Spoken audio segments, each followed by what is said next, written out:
Thibault Leportois, promo 2012, slam acoustique.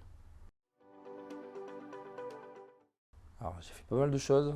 Alors j'ai fait des choses qui n'ont rien à voir avec l'ingénierie, parce qu'à cette époque, quand j'ai été diplômé, il y avait une pénurie de recrutement. Donc j'ai commencé par de la banque, voilà, chargé de clientèle. Mannequinat en parallèle, j'avais des propositions, coach sportif. Puis après, d'un coup, j'ai attendu de trouver mon métier, une entreprise qui pouvait me recruter en 2013.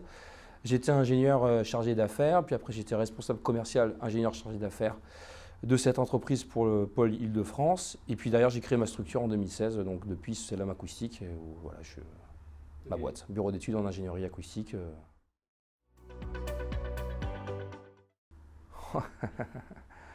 Alors entre-temps, j'ai fait un enfant, donc il y a des critères personnels qui rentrent en jeu, mais la journée type, c'est que je me lève à 6 heures tous les jours. Voilà, je fais de la compta de 6 heures à 7h45. Après, j'amène le petit à l'école. Après, je vais à mes bureaux pour 8h40. Je quitte mes bureaux à 17h45. Entre-temps, j'ai géré une équipe, j'ai appelé des clients, j'ai fait des projets. Et puis après, je ramène le petit à l'école, à la maison. Après, je fais du piano parce que je suis pianiste aussi.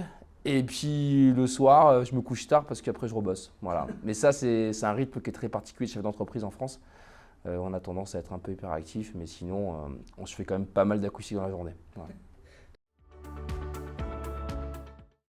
Le plus beau souvenir que j'ai, alors après, moi maintenant je suis très axé commercial malheureusement parce que c'est mon boulot, parce que je suis obligé de gérer une boîte. Mais c'est quand j'ai récupéré un contrat cadre avec la ville de Paris au démarrage de la structure. Et on était l'acousticien privilégié de la ville de Paris pendant 4 ans, en assistance maîtrise d'ouvrage. Et on a rencontré des gens incroyables, on a fait des projets fous et qui nous a permis après de faire des projets pour les Jeux Olympiques. Voilà, donc ça, c'est des souvenirs qui sont un peu mémorables parce que c'est dans le lancement d'une boîte. Et quand tu te retrouves après à faire aussi des études acoustiques pour les studios d'enregistrement de Radio France, et voilà, tu découvres des couleurs que tu ne connais pas en termes d'acousticien. Parce que nous, on est vraiment sur la qualité d'une pièce. Voilà, on veut faire en sorte qu'une salle sonne. Et de ce fait, on est sur une ambiance, une atmosphère. Et quand tu as le résultat après de ton étude et que tu le découvres, il n'y a rien de plus agréable pour un acousticien de voir le résultat final. Alors à l'époque, il n'y avait pas trop d'acoustique, c'était vraiment vibration. Et j'avais fait un Erasmus à Chalmers Université où il y avait l'acoustique des salles, l'acoustique du bâtiment. Et entre-temps, les UV que j'ai fait en Suède ont été intégrés à l'UTC. Donc moi, j'étais plus axé acoustique de par mes accointances à la musique. Toujours est-il qu'on fait quand même de la vibration dans notre métier, c'est la base du métier, mais j'étais plus esprit acoustique quand même. J'aimais bien les deux profs. J'aurais dit MQ9 pour justement changer.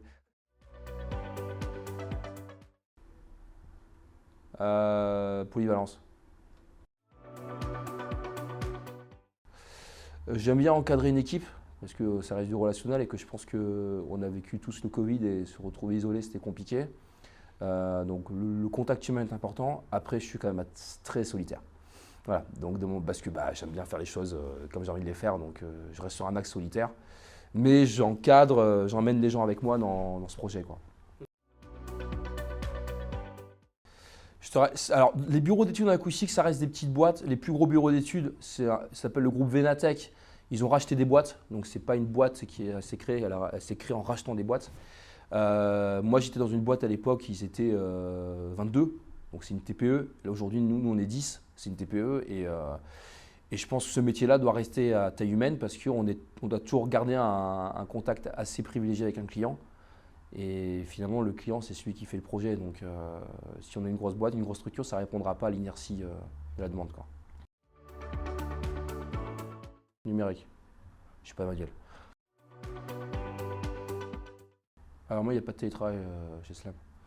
Présentiel, et puis tout le monde est content de faire du présentiel. On a des bons bureaux. Non, moi, je suis plutôt t-shirt en journée. Les deux. Alors, j'ai un alternant UTC1 qui est mon agence à Marseille et j'ai 3 étudiants UTC1 en stage TN9 ce semestre. Et je suis content que dans l'alternance, maintenant, il y a de l'acoustique à l'UTC et on espère pouvoir renouveler avec un ou deux autres étudiants pour l'année prochaine.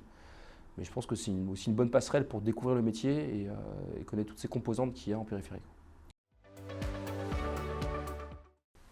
Les deux. On a développé un logiciel en langage Python. Et après, on fait du VBA aussi pour les choses pratiques, mais pour pousser un peu la complexité, on est plutôt en Python, quoi. Alors moi, je cherche pas du tout avec Internet. Alors, je suis pas du tout de cette veine-là. Non, moi, je suis plus, je cherche sur les référentiels, les textes, les projets que l'on a fait, les projets concurrents, la biographie, l'ancienne méthode. Alors, on fait Presta, ça c'est sûr, on répond pas de la R&D dans des projets. Par contre, on développe de la R&D en interne pour des projets spécifiques. Là, j'ai lancé 3 sujets de stage pour le semestre prochain, et parce que ça me manque un peu la R&D, ça fait 1 an et demi qu'on n'en a pas touché. Et je sens qu'au bout d'un moment, on tourne en rond. Donc finalement, en fait, l'un va pas sans l'autre pour moi. Le logarithme, c'est bien, comme ça évite d'être dans une chose un peu répétitive, quoi.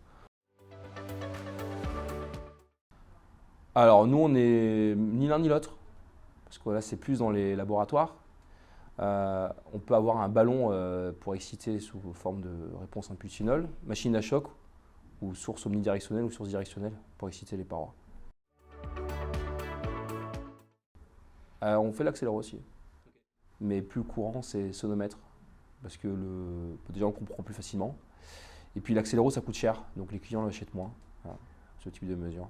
Et pourtant, c'est vraiment intéressant la compétence vibratoire sur ce qu'on peut trouver en termes de projets, de demandes. Non, code maison, tout est fait maison. Voilà. Licence SLAM. On maîtrise et puis on peut présenter un résultat qu'on a envie de présenter, comme on a envie de le faire par rapport à ce qu'on a compris sur le terrain. Ouais, plutôt réel. Ouais. On aime bien le concret en fait.